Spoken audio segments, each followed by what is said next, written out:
Tapi Ibu Maliki ini kisah nyata. Dan saya pernah bertemu keluarga ini. Dan saya sangat menyayangi keluarga ini. Tinggal di daerah, sekarang jadi petani. Tadinya guru, Bu. Punya anak di kampus. Anaknya memutuskan untuk berhenti kuliah. Untuk berbakti pada ibunya. Ibunya kena diabetes. Dan sudah berpengaruh pada organ. Jadi mata udah gak bisa melihat jelas. Telinga sudah tidak bisa mendengar dengan baik. Anaknya merasa, kalau saya kuliah, ini biayanya akan ketarik ke kuliah. Maka anaknya memutuskan berhenti untuk berkhidmat kepada ibunya. Dan agar fokus biaya untuk pengobatan ibunya.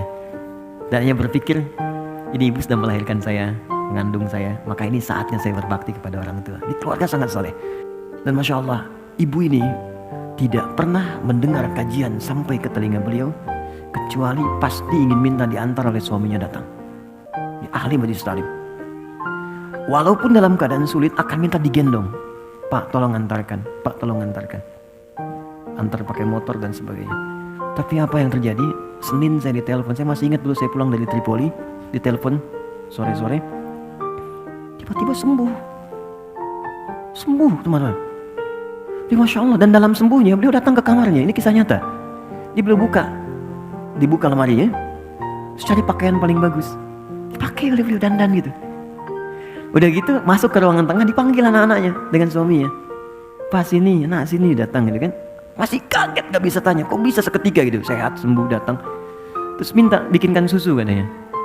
Dibuatkan susu, dibikinkan duduk semua, tengah, duduk. Kemudian minta pada anaknya untuk dibacakan Al-Quran. Nak coba baca Quran deh. Anaknya baca. Allahu Akbar, saat baca semua masih heran, masih menikmati bacaan. Tiba-tiba tangan yang menggenggam anak dan suami itu menjadi kaku. Ternyata saat dibacakan Quran itu beliau sudah pulang menghadap kepada Allah Subhanahu wa Ta'ala. Wafat dengan dibuatkan minuman air susu oleh anak yang pernah disusuinya. Dan wafat diantarkan dengan bacaan Al-Quran pada anak yang pernah dididiknya. Dan wafat dalam keadaan mengenakan pakaian terbaiknya yang paling halal yang ia miliki untuk menghadap Allah Subhanahu wa Ta'ala.